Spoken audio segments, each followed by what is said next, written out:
Hi! ఈరోజు మనం వామాకు ప్రయోజనాలు తెలుసుకుందాం.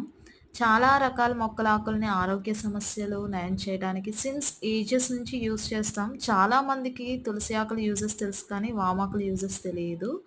ఈ వామాకుల యూజెస్ మనం తెలుసుకుందాం. దీన్ని మనం ఈజీగా పెంచుకోవచ్చు ఇంట్లో కుండీల్లో కూడా.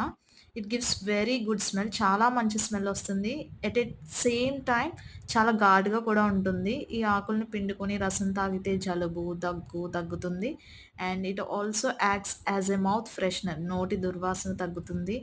అండ్ ఇందులో vitamin A, C, selenium, zinc ఎక్కువగా ఉంటాయి. అండ్ ఇమ్యూనిటీని కూడా బూస్ట్ చేస్తుంది. దీంట్లో ఫైబర్ ఎక్కువగా ఉండడం వల్ల బరువు తగ్గాలని అనుకునే వాళ్ళకి కూడా చాలా ఉపయోగపడుతుంది. ఇది మీరెప్పుడైనా తినొచ్చు. మార్నింగ్, ఈవినింగ్ పర్టిక్యులర్ టైమ్ ఏం లేదు. అండ్ డైజెస్టివ్ ప్రాబ్లమ్స్ కూడా ఉన్న వాళ్ళకి కూడా యూజ్ అవుతుంది. It clears your stomach from toxic gases also. And ఇది శరీరాన్ని కూడా హైడ్రేట్‌గా ఉంచుతుంది. It also useful to reduce kidney stones. And kidney stones ఉన్న వాళ్ళకి కూడా చాలా బాగా ఉపయోగపడుతుంది. ఈ ఆకు తినడం వల్ల కిడ్నీ స్టోన్స్ కూడా తగ్గుతాయి. దీంతో చట్నీ అండ్ బజ్జీ కూడా చేసుకోవచ్చు.